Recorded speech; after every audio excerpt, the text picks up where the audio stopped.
வாசிக்கும்படியாக எடுத்துக்கொண்ட வேத பகுதி வாசிக்கலாம்.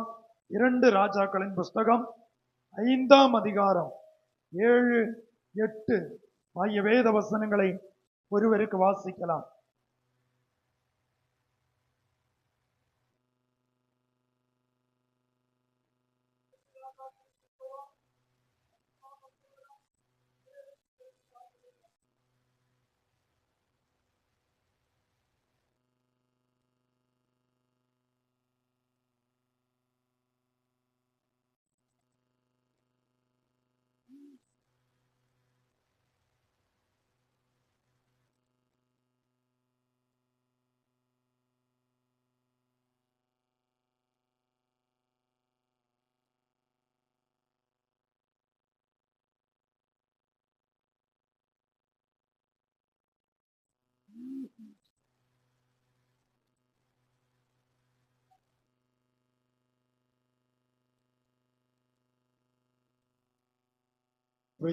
கைகளை தூக்கி கர்த்தரை மகிமைப்படுத்துவோம். அல்லேலூயா. வாசித்ததான வேத பகுதியை நாம் வாசிக்கிற வேளையில் முகவுரையாக ரொம்ப நான் பேசிட்டு போக விரும்பல. வேத வசனத்துக்குள்ளால பிரவேசிக்க போகிறேன். வாசித்ததான வேத பகுதியை நாம் வாசிக்கும் போது ஒரு ராஜா செய்த காரியம், இதற்குள்ளாலே ஒரு பெரிய சேனையின் அதிபதி, அவனுடைய குடும்பம், அங்க வீட்டு வேலை செய்த ஒரு சின்ன ஒரு அடிமை பெண், அடுத்து இஸ்ரவேலின் ராஜா, அடுத்து ஒரு ஊழியக்காரன், அடுத்து கொஞ்சம் வேலைக்காரர்கள், இவ்வளவும் இந்த அதிகாரத்துக்குள்ள செய்தி சுருக்கமாய் சொல்லப்பட்டிருக்கிறது. அதுல முக்கியமாய் நான் வாசிக்கிற வேளையில சீரிய ராஜாவின் படை தலைவன் நாகமான், பெரிய ஒரு படைக்கு தலைவனாயிருந்தவன் நாகமான். இந்த நாகமான் மிகவும் ஆள்பலம் படைத்தவன். பைபிள் அதை தெளிவாக சொல்லுகிறது. தன் ஆண்டவனிடத்தில் பெரிய மனுஷனும் எண்ணிக்கை உள்ளவனுமாயிருந்தான். கர்த்தர் அவனை கொண்டு சீரியாவுக்கு ரட்சிப்பை கட்டளையிட்டார். அவன் மகா பராக்கிரமசாலியாய் இருந்தான். Praise the lord. அல்லேலூயா. வேத புஸ்தகத்தில் அநேக பராக்கிரமசாலிகள் இருந்தார்கள். ஆனால் இந்த நாகமானும் ஒரு பெரிய பராக்கிரமசாலியாய் இருந்தான் என்று சொல்லி பைபிள் சொல்லப்பட்டிருக்கிறது. அதில் சொல்லும் போது அதனுடைய பின்னணியத்தை வாசிக்கும் போது இவன் அந்த ராஜாவினுடைய படை தலைவன். ராஜாவுக்கு கீழே பெரிய பெரிய இராணுவ படை, காவல் படை, இன்னும் பல படைகள் உண்டு. இந்த தேசத்துல, நம்முடைய சமுதாயத்தில் ஒவ்வொரு மாவட்டத்திற்கும் ஒவ்வொரு படைகள் உண்டு. ஒவ்வொரு மாநிலத்திற்கும் ஒவ்வொரு படைகள் உண்டு. நம்முடைய இந்திய தேசத்திற்கு ஒரு படை உண்டு. ஆனால் இவன் அந்த சீரிய ராஜாவின் படை தலைவன், நல்ல ஒரு உயர்ந்த ஒரு பதவியை வகித்ததான இந்த மனுஷன் வெளியே பார்த்தா இவன் நல்ல ஆள்பலம் இருக்கிறது, பணபலம் இருக்கிறது, நல்ல செல்வாக்கு இருக்கிறது. உள்ளால பார்த்தா இவனை யாருமே அன்பு கூற கூடாத, இவனுடைய சரீரத்துல சில பலவீனம் இவனை மாறி இவனுடைய வாழ்க்கையை துர்நாற்றம் அடிக்கக்கூடிய அளவுக்கு இவனுடைய சரீரத்தில் பலவீனம் இருந்து கொண்டிருக்கிறது. Price the Lord. கைகளை தூக்கி கர்த்தரை மகிமைப்படுத்துவோம். அல்லேலூயா. வெளியே பார்த்தா நல்ல பணம் இருக்கிறது. எல்லாருடைய பணமும் நல்ல பணம் தான். என் கையில 500 ரூபாய் இருந்தாலும் உங்க கையில 500 ரூபாய் இருந்தாலும் அதனுடைய மதிப்பு ஒன்றுதான். Price the Lord. சிலரு நிர்விசாரமா பேசுவாங்க. அவங்களுக்கு நல்ல பணம். யாருக்கு கையில கெட்ட பணம் இருக்கு? எல்லாருக்கும் இருக்கிற காசு அவ்வளவும் நல்ல பணம் தான். ஆமென். அது பாஸ்டர் கையில இருந்தாலும், விசுவாசிக்க கையில இருந்தாலும், வேலை செய்கிறவங்களுக்கு கையில இருந்தாலும், வேலை செய்யாதவங்களுக்கு கையில இருந்தாலும், கொஞ்சம் அந்தஸ்து படைத்தவர்கள் கையில இருந்தாலும், சாதாரணப்பட்ட ஒரு மனுஷனுடைய கையில இருந்தாலும், எல்லாருடைய கையில இருக்கிறதும் நல்ல பணம் தான். Praise the lord. அல்லேலூயா. சிலர் அலட்சியமா சொல்லுவாங்க, அவங்களுக்கெல்லாம் பயங்கர பணம். Praise the lord. ஆனால் இந்த நாகமானும் பெரிய படை தளபதியாய் தலைவனாய் இருந்த இவனுக்கு வெளியே பார்த்தா நல்ல ஸ்ப்ரே எல்லாம் அடிச்சு நல்ல வஸ்திரத்தை போட்டு, ராஜாவுக்கு இது தெரியாது இவன் குஷ்டரோகியா இருப்பது. நான் பைபிள் வாசிக்குமா என்னுடைய யூகத்தை அதுல உட்படுத்தி சொல்லுகிறேன். ராஜாவுக்கு இவன் குஷ்டரோகின்னு தெரிஞ்சா இவனை வேலையை விட்டு என்ன செய்வாங்க? வெளியே விட்டுருவாங்க. காரணம், குஷ்டரோகி பாளையத்துக்குள்ள என்ன செய்யக்கூடாது? பழைய ஏற்பாட்டு முறைமையின்படி குஷ்டரோகி பாளையத்துக்குள்ளால இருக்கக்கூடாது, பாளையத்துக்கு வெளியே தான் இருக்கணும். அப்படியானால் ராஜ அரண்மனையில எப்படி இவனை தலைவனாய் வைத்து நடத்த முடியும்? முடிவதற்கு வாய்ப்பே இல்லை. ஆனா யாருக்கும் தெரியாம, வெளியே தெரியாம, இவனுடைய சரீரத்தில் இருந்த பலவீனத்தை இவன் மறைத்து இவன் அடக்கி வைத்து கொண்டு அந்த தேசத்திலே பெரிய ஒரு தலைவனாய் இருந்து கொண்டிருக்கிறான். Praise the lord. அல்லேலூயா. இந்த காலை வேளையில மனுஷன் காணக்கூடாமல் நம்மை ஒருவேளை மறைத்து வைத்து சில காரியங்களில் ஈடுபாடு வைத்திருக்கலாம். ஆனால் சகலவற்றையும் காண்கிற கர்த்தர் இன்றைக்கும் ஜீவிக்கிறவராய் இருக்கிறார். Price the Lord. நம்முடைய உள்ளான அனுபவத்தை கர்த்தர் பார்க்கிறார், வெளிப்பிரகாரமான அனுபவத்தையும் பார்க்கிறார். நம்முடைய ஜெபத்தை மனுஷன் கேட்கிறான், கர்த்தர் அப்படி அல்ல. நாவில இருந்து சொல் பிறவாததற்கு முன்னே அவர் அறிகிறார். நம்முடைய ஆவியை அவர் நிறுத்து பார்க்கிறார். அல்லேலூயா. நம்முடைய ஜெபத்தினுடைய துவனி நாவிலிருந்து வருகிறதா, உதட்டிலிருந்து வருகிறதா, இருதயத்திலிருந்து வருகிறதா? இல்லை, மனுஷன் காணக்கூடிய அளவில் இன்பமான வார்த்தைகளை, நல்ல நல்ல அலங்காரமான வார்த்தைகளை கோர்த்து ஜெபிக்கிறோமா என்பதை உங்க பக்கத்தில் இருக்கிறவங்க கேட்பாங்க. ஆனால் நீங்கள் எந்த நிலையிலிருந்து எப்படி ஜெபிக்கிறீர்கள் என்பதை என் தேவன் பார்த்து கொண்டிருக்கிறார். Praise the lord. அல்லேலூயா. போன உபவாச ஜெபத்திலே உங்களுக்கு நான் சில வார்த்தைகளை வேதத்திலிருந்து பங்கு வச்சு உங்களுக்கு பகிர்ந்து கொடுத்தேன். வேதத்தை வாசிக்கும் போது 2 பேர் ஜெபம் பண்ண வந்தாங்க. ஒருவன் தன்னைத்தானே சொல்லி அடுத்தவனையும் சொல்லி தன்னையே உயர்த்தி ஜெபம் பண்ணிட்டு போயிட்டான். ஆனா இனி ஒருதன் அப்படி அல்ல, சற்று தூரத்தில் நின்று தன்னுடைய கைகளை வானத்துக்கு எடுக்க துணியாமல் மார்பிலை அடித்து கொண்டு அவன் தன்னை தாழ்த்தி வேற யாரையும், தன்னுடைய சகோதரனையோ தன்னுடைய அம்மாவையோ தன்னுடைய அப்பாவையோ தன்னுடைய பக்கத்துல உடன் ஜெபிக்கிற விசுவாசிகளையோ முன்ன நிறுத்தாம, அல்லது ஒரு பாஸ்டரை முன்ன நிறுத்தாம தன்னுடைய குறைகளை மனசார அறிக்கையிட்டு, தன்னுடைய பாவத்தை மனசார அறிக்கையிட்டு, தன்னுடைய மீறுதலை மனதார அறிக்கையிட்டு தன்னை ஒப்பு கொடுத்து ஜெபம் பண்ணினான். 2 பேரும் போனாங்க. போன பிறகு பைபிள்ல சொல்லுகிறது, ஆண்டவர் ஒரு ஸ்டேட்மெண்ட், ஒரு ஜட்ஜ்மெண்ட், அதற்கு ஒரு தீர்ப்பை கர்த்தர் கொடுக்கிறார். அவன் அல்ல, இவனே நீதிமானாய் மாற்றப்பட்டான். சந்தோஷமா இருக்கிறவங்க கைகளை தட்டி ஆண்டவருக்கு நன்றி செலுத்துங்க பார்க்கலாம். அல்லேலூயா. இந்த காலை வேளையில ஆண்டவருடைய தீர்ப்பு மனுஷன் கொடுக்கிற பிரகாரம் இருப்பதில்லை. கர்த்தர் தீர்ப்பு கொடுக்க ஆரம்பிச்சா அதுக்கு முன்னால ஒரு மனுஷனுக்கும் கேள்வியும் கேட்க முடியாது. Price the Lord. கர்த்தருடைய தீர்ப்புக்கு எத்தனை பேர் விட்டு கொடுத்து ஜெபிக்கிறீங்க? கர்த்தருடைய கிரியை வெளிப்பட எத்தனை பேர் உங்களை இந்த பகல் வேளையில விட்டு கொடுத்து ஜெபிக்கிறீங்க? அந்த ஜெபத்திற்கு தான் கர்த்தரிடத்தில் இந்த பதில் இறங்கி வரும். அல்லேலூயா. ஆனால் அதற்கு பின்பு இவனுக்கு குஷ்டரோகம் உள்ளது ராஜாவுக்கு தெரியாது. இவனுடைய உடன் பணியாட்கள், இவன் படைக்கு தலைவன் அல்லவா, தலைவனே தலை நிமிர்ந்து நிற்க முடியாம திணறிக் கொண்டு தவித்துக் கொண்டிருக்கிறான். Praise the Lord. வெளியில பார்த்தா நல்ல துறைகளில நல்ல சம்பளத்தோடு வேலை செய்வாங்க. அவங்களுக்கு நல்ல பாதுகாப்பு இருக்கும்.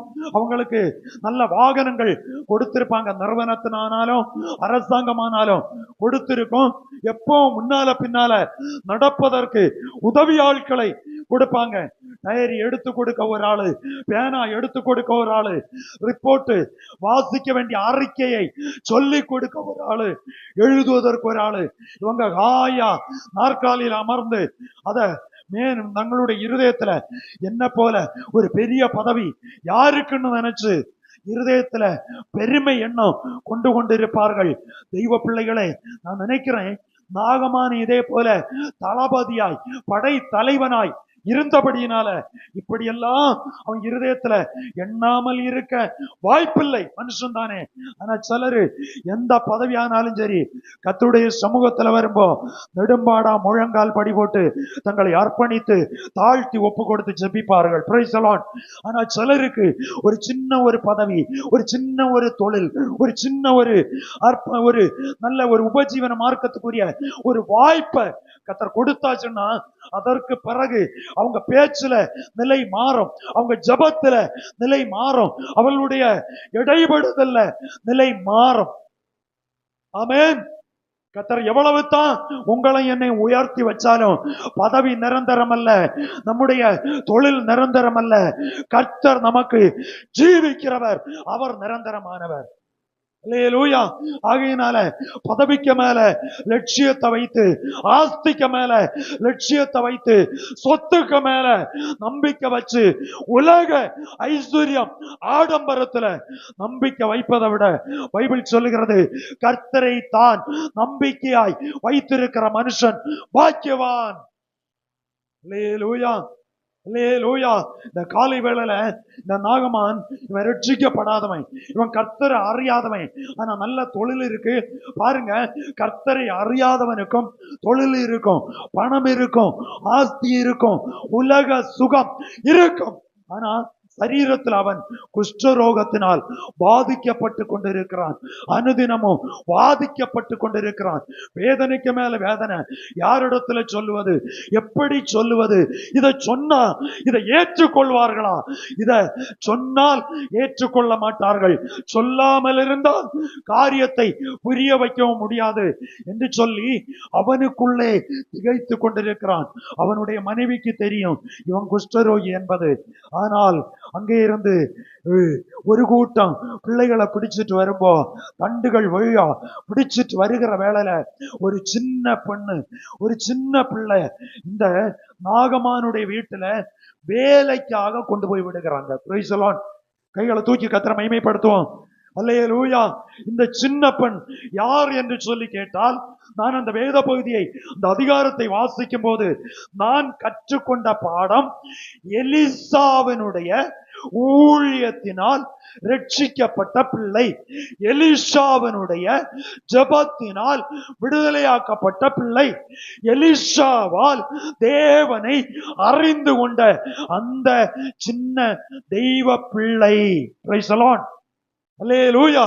அப்போ சொல்றான், நான் நினைக்கிறேன் இந்த நாகமான் வீட்டுல வந்து ட்ரெஸ் மாத்திட்டு சாப்பிடக்கு வரும்போ அவனுடைய சரீரத்தை இந்த பிள்ளை பார்த்து இருக்க வாய்ப்பு இருக்கலாம்.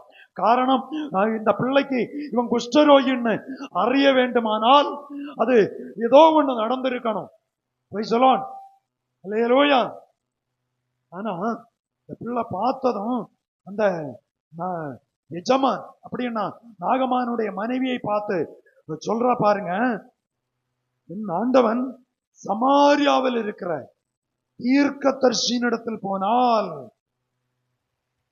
அவர் இவருடைய குஷ்டரோகத்தை நீக்கி விடுவார். கைகளை தூக்கி கர்த்தரை மகிமைப்படுத்துவோம். பிள்ளைதான் சரசு, அதனுடைய விசுவாசம் பெருசு. ஆமென். பிள்ளைகள் எல்லாம் தலை நிமிர்ந்து உட்காருங்க பாப்பான். நீங்க எதுக்கு பூமியை எங்க கமந்து கிடக்குறீங்க? வசனம் பேசமா நிமிர்ந்து இருக்கணும். எவ்வளவு நிமிர முடியுமா நிமிர்ந்து இருக்கணும். வல்ல மாதிரி இருக்கக்கூடாது. Praise the lord. அல்லேலூயா. கவனிக்கிறீங்களா? உள்ளதான் சரசு, சிறப்பு. ஆனா பெரிய ஒரு அதிபதிக்கு தெய்வ சப்தத்தை சொல்லுவதற்கு அந்த இடத்துல கர்த்தர் இந்த சின்ன பிள்ளையினுடைய வாயை கர்த்தர் திறந்தார். ஆமென். பிள்ளைகள் பாலகர் வாயினால் துதியை உண்டு பண்ணுவேன் என்று சொன்ன கர்த்தர், இந்த பிள்ளை சொல்லுது பாருங்க, இவரு எலிசா தீர்க்கதரிசியின் இடத்துல போனா இவருக்கு நல்ல சுகம் உண்டாகும். நம்பிக்கை பாருங்க, இந்த பெரிய மனுஷனுக்கு இந்த சின்ன பிள்ளை சுவிசேஷ வார்த்தையை, கர்த்தருடைய வார்த்தையை எடுத்து சொல்லுகிறது. தெய்வ பிள்ளைகளே, இத்தனை வருஷம் ஆச்சு கர்த்தர் நம்மை ரட்சித்து. நம்ம தீராத வியாதி உள்ளவர்களுக்கு, தீராத பிரச்சனை உள்ளவங்களுக்கு நீங்க போய் ஜெபம் பண்ணுனா, நீங்க சர்ச்சுக்கு போனா, நீங்க பாஸ்டரை கூப்பிட்டு ஜெபம் பண்ணுனா உங்களுக்கு சுகமாகும்னு சொல்லுவதற்குரிய தைரியம் நம்ம இருதயத்தில் இருக்கான். Price the Lord.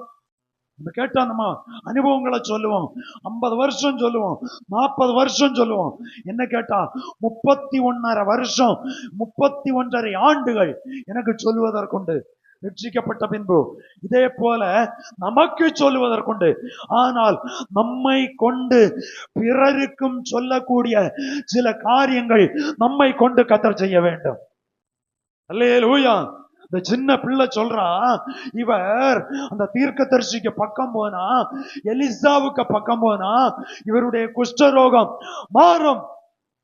உடனே இஸ்ரவேல் ராஜாவின் இடத்துல போய் விடுப்பு கடிதம், நான் போய் அந்த இடத்துல போய் பார்ப்பதற்கு எனக்கு கடிதம் வேணும். உடனே அவன் சொல்றான், இஸ்ரவேலின் ராஜாவுக்கு தருகிறேன். அங்க உடனே ஒரு கடிதம் எழுதி கொடுத்துட்டாங்க. நாகமான் நேரே போய் இஸ்ரவேலின் ராஜாவுக்கு பக்கத்துல போய் நிற்கிறான். நின்னுட்டு அந்த கடிதத்தை அவன் திறந்து வாசிக்கும் போது அதிலே எழுதப்பட்டிருக்கிறது, நாகமான் குஷ்டரோகி, அவனுடைய குஷ்டத்தை சுகமாக்குவதற்கு இந்த கடிதத்தை எழுதுகிறேன். கடிதம் கொடுக்கப்பட வேண்டியது ஒரு ஜெபிக்கிற மனுஷனிடத்துல. ஆனால் இவன் அந்தஸ்து படைத்தவனை பார்த்து கடிதத்தை கொண்டு போய் கொடுத்தான். Praise the lord. அல்லேலூயா. அந்த ராஜாவினுடைய இருந்த சமாதானமும் நிலைகுலைந்தது. ராஜா இதை கேட்டதும், நான் உன்னுடைய குஷ்டத்தை மாற்றுவதற்கும் கொல்லவும் உயிர்ப்பிக்கவும் நான் தேவனா என்று சொல்லி தன் வஸ்திரங்களை கிழித்து கொண்டு நிற்கிறான். Price the Lord. இந்த செய்தி எங்க போய் எட்டுது தெரியுமா? எலிசாவினுடைய காதுல போய் இந்த செய்தி எட்டுகிறது. இந்த செய்தி அந்த காதுல போய் விழுந்ததும் எலிசா சொல்றாரு, நீர் அவனை ஒன்னும் பண்ண வேண்டாம், அவனை இங்க அனுப்பிவிடும். இஸ்ரவேலிலே தேவன் ஜீவிக்கிறவர் ஒருவர் உண்டு என்பதை அவன் அறிய வேண்டும். அல்லேலூயா. கைகளை தூக்கி கர்த்தரை மகிமைப்படுத்துவோம். அல்லேலூயா. இன்று இந்த காலை வேளையில கனத்துக்குரிய கர்த்தருடைய பிள்ளைகளே, நாம் ஒரு கடிதம் எழுதும் போது, அல்லது கடிதம் கொண்டு கொடுக்கப்பட வேண்டிய இடம் ஒன்று, அவன் கொடுத்தது இனி ஒரு இடத்துல. நம்ம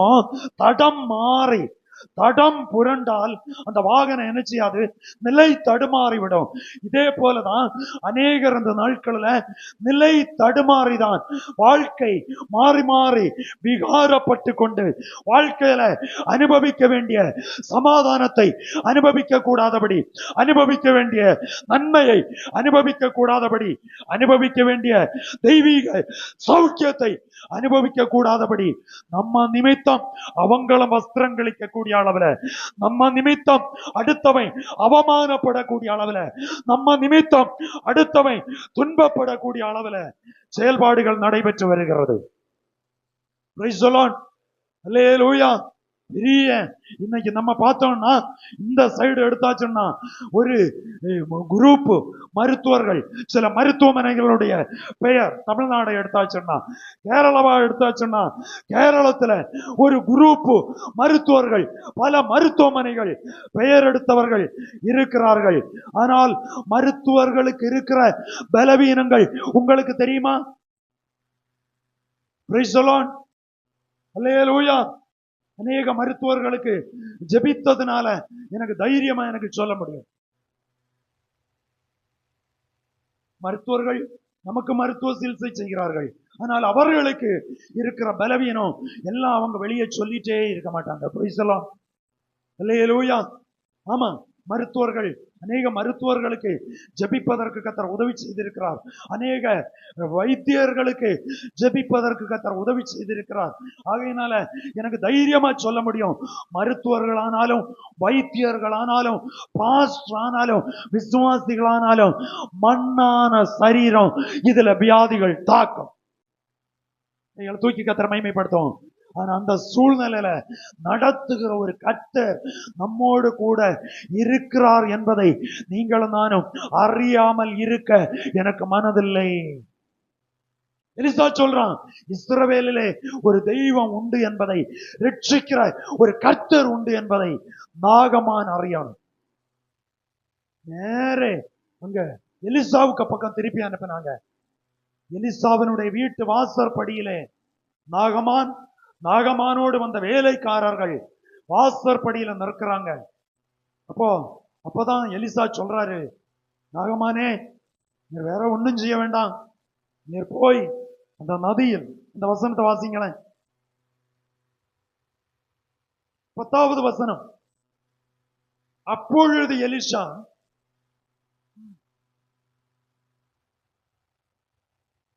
நீர் போய்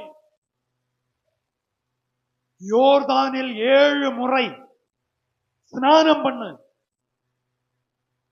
மாறி நீ சுத்தமாவாய் சொல்ல சொன்ன. ஒரு லெட்டர் கொண்டு லெட்டரை கூட வாங்கினது மாதிரி வாசற்படியில தூரம் வந்தேன்னு சொல்றாரு. நீ போய் யோர்தானில போய் 7 முறை நீ முங்கினாய், 7 தடவை நீ, நம்ம ஸ்டைல்ல சொன்னா நீ 7 தடவை முங்கி குளிச்சா அதங்க மாறும். இவ்வளவும் கேட்டதும் அவனுக்கு எங்க இருந்து இல்லாம கோபம் வர ஆரம்பித்தது. மூர்க்க வரி அவனை தாக்குனது. அதனுடைய 11ஆம் வசனத்திலே சொல்லுகிறது, ஒன்னு வாசிச்சு உதவி செய்யுங்க பிள்ளைகள். கடும் கோபம் கொண்டு புறப்பட்டு போய் வெளியே வந்து நின்று நாமத்தை தொழுது கையினால் அந்த இடத்தை தடவி நினைத்திருந்தேன். அவனுக்கு நினைப்பெல்லாம் வேற, நம்ம நினைப்பு ஒன்னா இருக்கும், ஆண்டவர் நம்ம குறிச்சு நினைச்சிருக்க நினைப்பு ஒன்னா இருக்கும். கைகளை தூக்கி கர்த்தரை மகிமைப்படுத்துவோம். அல்லேலூயா. நாகமான் நினைச்சது என்ன தெரியுமா? எலிசா ஓடி வருவாரு, நான் போனதும் பெரிய ஒரு ஆள் அல்ல, நான் பெரிய ஒரு அதிபதி இல்ல, நான் ஒரு சேனை தலைவன் அல்லவா, எனக்கு கீழே நிறைய வேலையாட்கள், என்னுடைய ஸ்தானம் நிறைய பேர் கட்டுப்படுத்தி கொண்டு போகிற ஒரு நல்ல ஒரு பொறுப்பு. இவனு நினைச்சான் ஊழியக்காரனையும் என்னுடைய ஆளுகைக்கு கீழே கொண்டு வந்து கட்டுப்படுத்தலான்னு நினைச்சான். ஆனா கர்த்தர் எலிசாவை பயன்படுத்தின விதம் வேற. Praise the lord. அல்லேலூயா. யாரையும் கட்டுப்பட்டு ஆளுகை செய்ய வேண்டாம். நமக்கு எல்லாருக்கும் தெய்வ சமூகத்துல நம்ம தாழ்த்தி ஒப்பு கொடுத்து ஜெபம் பண்ணி அர்ப்பணிச்சு போனா ஆண்டவருடைய கிரியை தானா வெளிப்பட்டு கொண்டே இருக்கும். Price the Lord. அதுக்காக ரொம்ப ஹார்டா கடந்து நம்ம மிதிக்கணும்னு அவசியம் இல்லை. ஹார்டா செய்ய வேண்டிய காரியங்கள் உண்டு பைபிள்ல.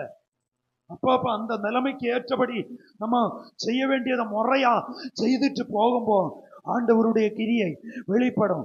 இவன் நினைச்சான், அவன் வந்து ஒண்ணு என்ன சரீரத்தை தடவி, குஷ்டரோகம் இருக்கிற இடத்த ஒன்னு தேய்ச்சி கழுவி அப்படி தடவி சுகத்தை தருவான். தடவி சுகம் தருகிறது வேற, நம்ம செய்ய வேண்டியதை செய்யும்போ தானே வருகிற சுகம் நமக்கு நிரந்தரமாய் இருக்கும். அல்லேலூயா.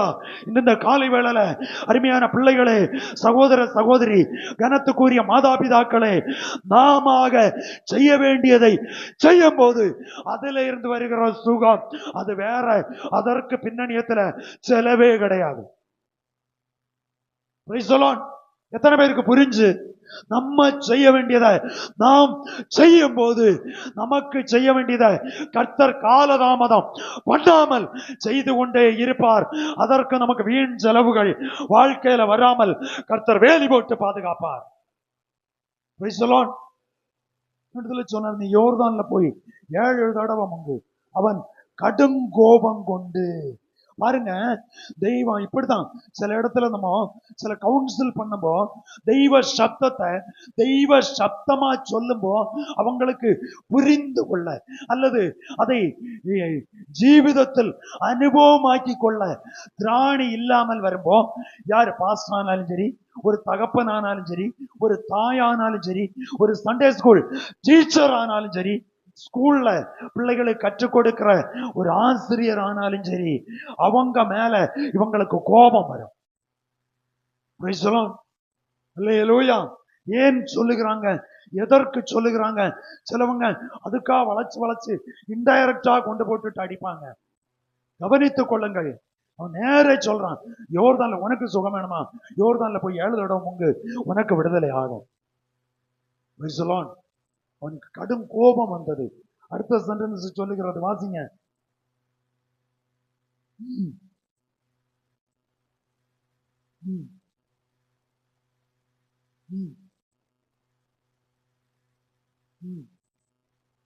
இருந்தேன்.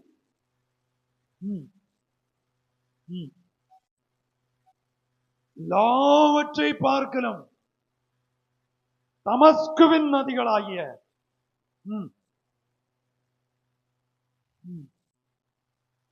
கோபம் வந்து அடுத்த என்ன வந்து உக்கிரகம் வந்து. உக்கிரகம் கொடுமை உள்ளதுன்னு பைபிள் சொல்லுது. கைகளை தூக்கி கத்திர பயன்படுத்தும். உக்கிரகம் கொடுமை உள்ளது.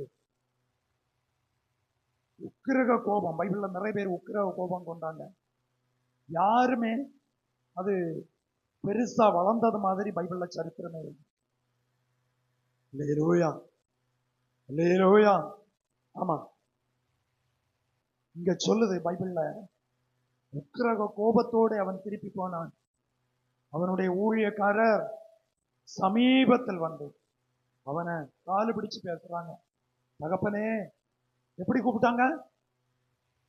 எப்படி கூப்பிட்டாங்க? இவனை குஷ்டரோகம் உள்ளவனை உடன் கூட உதவிக்கு வந்தவங்க தகப்பனே. அது எவ்வளவு கனத்துக்குரிய வார்த்தை பாருங்க.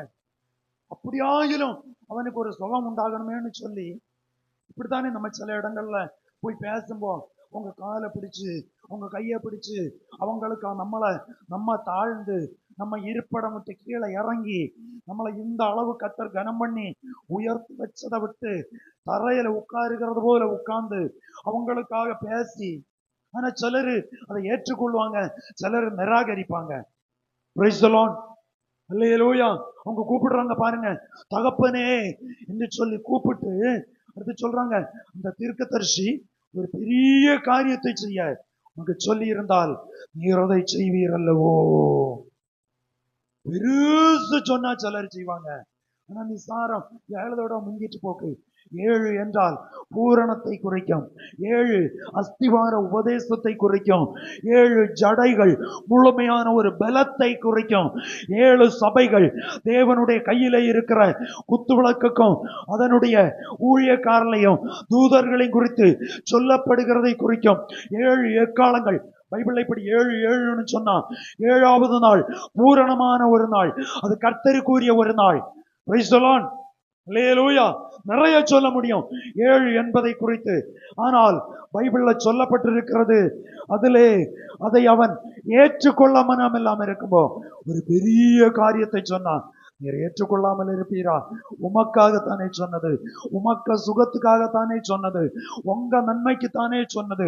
நீங்க கொஞ்சம் மனசை விட்டு கொடுக்கலாமே, கொஞ்சம் உங்க சரீரத்தை விட்டு கொடுக்கலாமே. நீங்க ஒண்ணு நிதானமா இந்த படிக்கட்டை ஒண்ணு இறங்கி ஒண்ணு நீங்க முங்குனா இந்த படிக்கட்டை இறங்கி ஒன்று உங்களை ஒப்பு கொடுத்தா, சிலரு சுவிசேஷத்தை கேட்க கேட்க வசனத்தை கேட்க கேட்க தங்கள் மேல மேல மேல மேல ஏறி போவாங்க. ஆனா சிலரு எவ்வளவு மேல இருந்தாலும் கீழே கீழே கீழே இறங்கி வருவாங்க. அவர்களை கத்தர் ஸ்டெப் ஸ்டெப் ஸ்டெப் ஸ்டெப்பா உயர்த்திட்டே போவார். Price the Lord. இவன் இப்போ பாஸ்ட் வார்த்தை கேட்டு இறங்கல்ல, உடன் பணியாட்கள் சொன்னதை கேட்டதும் அவனுடைய மனக்கண் குருட்டு கண் திறக்க ஆரம்பித்தது. கவனிக்கிறீங்களா சபை? Price the Lord. சிலருக்கு நம்ம ரொம்ப 10 தடவை சொன்னா மனசுல யாராவது எங்கேயோ கிடக்கிற எவனோ வந்து ஒருக்கா சொன்னா போதும், அவரும் அப்படித்தான் சொன்னாரு. ஆமா, அவரும் இப்படித்தான் சொன்னாரு சொல்லுவாங்க. அதுக்கு பிறகு தெய்வ சப்தத்துக்கு ஃபர்ஸ்ட் கீழ்ப்படிந்தா வேதனை இல்ல. காலதாமதம் ஆகும் போது வேதனைகள் நம்மை பின்தொடர்ந்து வந்து கொண்டே இருக்கும். போய் பார்த்தான், பைபிள்ல சொல்லுகிறது, ஸ்நானம் பண்ணும் அப்பொழுது சுத்தமாவீர் என்று உம்மோடு சொல்லும் போது அதை செய்ய வேண்டியது எத்தனை அதிகம் என்று சொன்னார்கள். அப்பொழுது அவன் அடுத்த சென்டென்ஸ் வாசிங்க. இறங்கி, அப்பொழுது அவன் இறங்கி. எப்ப நமக்கு சௌக்கியம் ஆரோக்கியம் வரும் தெரியுமா? என்னல ஒண்ணும் இல்லைன்னு ஒப்பு கொடுக்கும் போது கர்த்தருடைய கிரியை வெளிப்படும். நம்ம எப்ப இறங்க ஆயத்தமாகிறோமோ அப்ப உயர்வு. நான் உங்களுக்கு செவ்வாய்க்கிழமை உபவாசிச்சு பத்தி சொன்னேன். ஒரு வேளை கூட சாப்பிடாம, ஒரு வேளை அட்லீஸ்ட் ஒரு நேரம் கூட சாப்பிடாம ஃபாஸ்டிங் இருக்கக்கூடாதுன்னு 100க்கு மேல் மருத்துவர்கள் சொன்னாங்க. இருக்கட்டும், இந்த சரீரத்தில் உள்ள கேடுபாடுகள் பலவீனத்தை பார்த்தா முழங்கால ஒரு நிமிஷம் கூட நிற்க முடியாது. அதுவும் இருக்கட்டும். அடுத்து சத்தம் வாயே திறந்து பேசக்கூடாதுன்னு சொன்னாங்க. எனக்கு கர்த்தர் தந்த வேலையே பேசுகிற வேலை. அல்லேலூயா. செவ்வாய்க்கிழமையும் 8 மணி நேரத்துக்கு மேல என்னை லீட் பண்ணி நடத்த கர்த்தர் ஆரோக்கியத்தை தந்தார். இப்ப மருத்துவர் சொல்லுகிறத நம்புறதா கர்த்தரை நம்புறதா? ஆமென். உங்க ஆவிக்குள்ள ஒரு கிரியை நடக்குதா? இப்போ இறங்க ஆரம்பிச்சா நமக்கு ஒரு ஏற முடியும். ஆமென். இது இவ்வளவு பள்ளத்துல நான் இறங்கணுமா? என் குடும்ப ஸ்டாண்டர்டை விட்டு நான் இதுல இறங்கணுமா? என்னுடைய மற்றுள்ள செயல்பாடுகளை நான் இந்த இதுல இறங்கணுமா? இறங்கினா உயர்வு உண்டு. அல்லேலூயா, அல்லேலூயா. இறங்கினா உயர்வு உண்டு. அவன் இறங்கி வாசிங்க.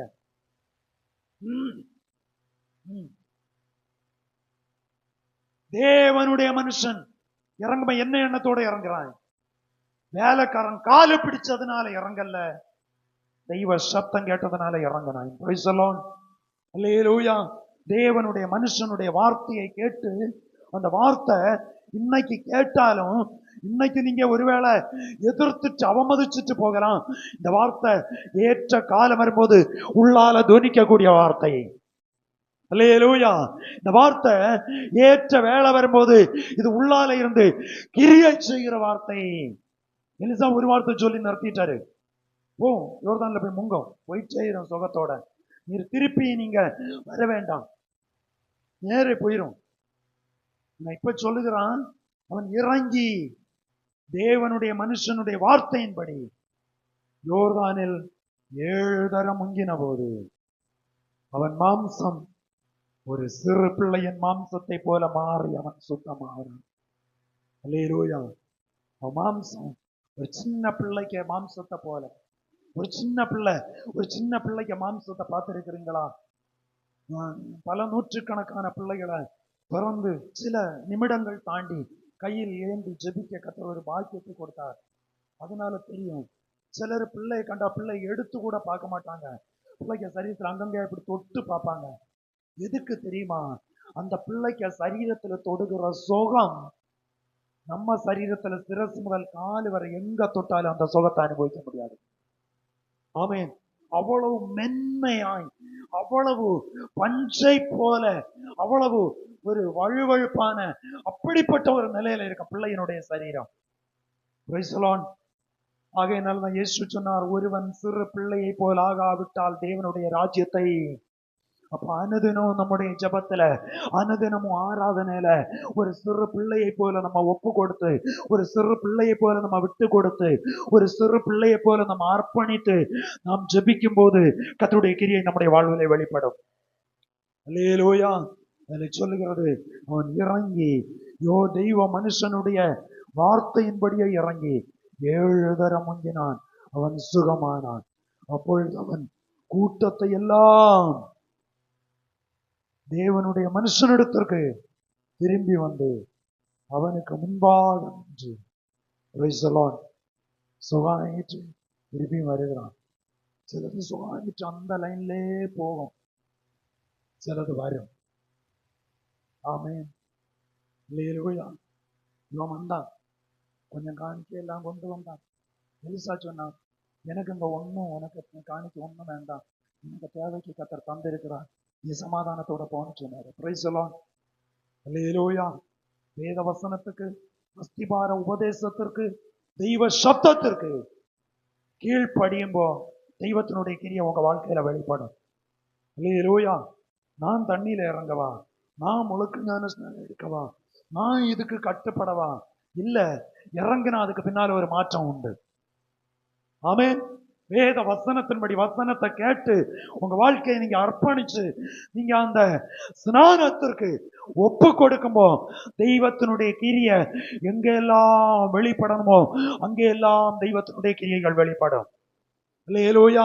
ஆகையினால் ஞானஸ்நானம் எடுக்காத சத்தியத்திற்கு, சத்தியத்தை கடைபிடிக்காத பிள்ளைகளுக்கு சொல்லுகிறேன், வேத வசனத்தின்படி பிதா குமாரன் பரிசுத்த ஆவியின் நாமத்தில் தெய்வ சப்தம் கேட்டு வசனத்தை கேட்டு வசனத்தின்படி ஒப்பு கொடுத்து இருப்பிடம் விட்டு இறங்கி தண்ணிக்குள்ள இறங்க நம்ம ஒப்பு கொடுத்தா நம்ம வாழ்க்கையை கர்த்தர் மாற்றி எடுப்பார். நம்முடைய வாழ்க்கையை கர்த்தர் உருவாக்குவார். நம்முடைய வார்த்தையை நம்ம வாழ்க்கையை கர்த்தர் வணைந்து மறுபடியும் ஒரு புதிய நிலைமைக்கு கர்த்தர் கொண்டு வருவார். நாகமானுக்கு அந்த புதிய நிலையை கர்த்தர் கொடுத்தார். அவன் வரும்போது எப்படி வந்தான், அடுத்து வரும்ப எப்படி வந்தான், அங்க ராஜாவினுடைய வஸ்திரம் கிழிக்கக்கூடிய நிலைமைக்கு மாறினது. திருப்பி எலிசாவினிடத்தில் எப்படி வருகிறான், எலிசா சொல்லும்போ எப்படி திரும்பி போனான், உக்கிரக கோபத்தோடு அதிக மூர்க்கத்தோடு கீழ்ப்படியாதவனாய் முரட்டாட்டம் பிடித்தவனாய். ஒருவேளை தெய்வ சப்தம் கேட்கும் போது இதே அனுபவம் நமக்குள்ள வரலாம். ஆனா எப்ப கட்டுப்படுகிறோமோ, எப்ப கீழ்ப்படுகிறோமோ அந்த நிமிஷத்திலிருந்து மாற்றம் வீட்டுக்குள்ள, மாற்றம் எனக்குள்ள, மாற்றம் என் குடும்பத்துக்குள்ள, மாற்றம் என் பிள்ளைகளுக்குள்ள கர்த்தரால் தானே உருவாக்க கர்த்தரால் முடியும். அல்லேலூயா. விடுதலை அனுபவித்தவன் மறுபடியும் திருப்பி வந்தான். மறுபடியும் வந்து என்னன்னு சொல்றான், இந்த காணிக்கையெல்லாம் உமக்கு உரியது. வரும்பமே ஆயத்தத்தோடு தான் வரான். நம்ம மருத்துவமனைக்கு போகும்போது நமக்கு தெரியும், இன்ன ரெகுலரா போகிறவங்களுக்கு தெரியும், இன்ன காரியத்துக்கு போனா இத்தனை ரூபாய் கையில வச்சிருக்கணும்னு சொல்லி. ஆனா இவன் ஒரு தெய்வீக சுகத்துக்கு வருகிறவன். அவன் வந்தவன் வெறும் கையோட வரல, அதற்கேற்ற நிலையோட தான் வந்தான். Praise the lord. அல்லேலூயா. ஆலயத்துக்கு வரும்போ நம்ம வெறுமையாய் வரல, தேவன் நமக்கு தந்ததை கூட கையில கொண்டு வரணும். Praise the lord. அல்லேலூயா. கர்த்தர் மோசேயோடு சொன்னார், இஸ்ரவேல் ஜனங்களோடு நீ சொல்லு, வெறும் கையோடு என்னுடைய சந்நிதியில என்ன செய்யக்கூடாது, யாரும் வரக்கூடாது. அது எவரானாலும் ஆண்டவர் கொடுத்த பிரமாணம் இது. வெறும் கையோட. நாகமானுக்கு இது தெரியும், ரட்சிக்கப்படல அவன் விசுவாசி கிடையாது. ஆனா அவனுக்கு தெரியுது, நம்ம இன்னைக்கு போகிறது ஒரு தேவ மனுஷனுக்கு பக்கத்துல வெறும் கையா போக கூடாது. Praise the lord. அல்லேலூயா. இன்று இந்த காலை வேளையில தெய்வ சப்தத்தை கேட்டுக்கொண்டிருக்கிற கர்த்தருடைய பிள்ளைகளே, எலிசா சொன்னா, இதெல்லாம் எனக்கு வேண்டாம், நீ சுக அனுபவிச்சிய சந்தோஷமா போயிட்டே இரு, நீ ஆண்டவரை மகிமைப்படுத்து, நீ கர்த்தரை உயர்த்து. திருப்பி விட்டுட்டான். ஒண்ணுமே அவன் வாங்கல. காரணம் என்ன தெரியுமா, உக்கிரக கோபத்தோட போனவன் கொண்டு வந்தான். கை தூக்கி கர்த்தரை மகிமைப்படுத்துவோம். புரியுதா உங்களுக்கு? உக்கிரக கோபத்தோட போயிட்டு அடுத்து கொண்டு வருமா, அது எப்படி இருக்கும்? அந்த உக்கிரகம் உள்ள உறைஞ்சுதான் இருக்கு. ஆமென். முழு மனதோடு கொடுப்பது வேற, அடிச்சதுக்கு வேண்டி கொடுக்க சில வேலை அந்த எண்ணத்தோட கொடுக்கறது வேற. இவன் உக்கிர கோபத்தோட போயிட்டாகும் போலாம். இன்னைக்கு குற்றம் சொல்லிட்டு நாளைக்கு காணிக்க கொடுக்கறதுனால காரியம் பரிகரிக்கப்படாது. திருப்பி விட்டான். அவன் வாங்கவே இல்லை, திருப்பி விட்டான். பக்கத்துல நிக்கிறான் ஒரு ஆளை, பெருவி நிக்கிறான். யாரு? கேயாசி. நாகமான் கொஞ்சம் தூரம் போனதான் பின்னால ஓடி எங்கோடி சைட்ல ஓட போறான். போகும்போது அவனுடைய இருதயத்துல துதிக்கிறது எலிஷாவினுடைய தேவ சப்தம். இப்பொழுது பணம் சம்பாதிப்பதற்கும் வயல்களை வாங்குவதற்கும் இதுவா காலம்? உள்ள துணித்துட்டே இருக்கு. எலிசாவுக்கு உள்ள கர்த்தர் பேசுறாரு. அவன் போயிட்டே இருக்கான். போனான், போயிட்டு வாரான். போய் அவனை நாகமான பார்க்கிறான். நாகமான் இவனை கண்டதும், பைபிள் சொல்லுது, அந்த சென்டென்ஸ் தெளிவாய் சொல்லுது, நாகமான் குதித்தெழுந்து, ரதத்துல இந்த எப்படி எழும்பினானா? குதித்து எழும்பினானா. உதவிக்கு இருக்கிற ஆளாக்குனது. யாரை கனம் பண்ண வேண்டும் என்கிற அறிவு நமக்கு தேவை. Praise the lord. அல்லேலூயா. அவன் கண்டதும் அவன் சொல்றான், இங்க வந்துட்டு போன பிறகு 2 பேர் வந்தாங்க, அவங்களுக்கு 2 மாற்று வஸ்திரம் வேணும், கொஞ்சம் பொருளும் வேணும்னு சொல்லி. இவன் கேட்டதும் கொடுத்து, கேட்காததும் கொஞ்சம் எல்லாம் நீ வச்சுக்கன்னு கொடுத்து அனுப்புறான். எல்லாத்தையும் வாங்கிட்டு பத்திரப்படுத்தி வச்சுட்டு எலிசாவுக்கு முன்ன வருகிறான். எலிசா கேட்கறது, நீ எங்க போனீரு? நீ அவனுக்கு பின்னால போகும்போது என் மனம் உன்னோடு சொல்லவில்லையா? இந்த கேள்வி தெளிவா இருக்கு பைபிள்ல. நீங்க வாசிங்க வீட்டுல போய். என் மனம் சொல்லவில்லையா? இதை கேட்டதுதான் உண்டு. நாகமானுக்கு குஷ்டம் எல்லாம் போச்சு, இவனுக்கு என்ன ஆச்சான்? அல்லேலூயா. கீழ்ப்படிதல் உயர்வை கொண்டு வரும்.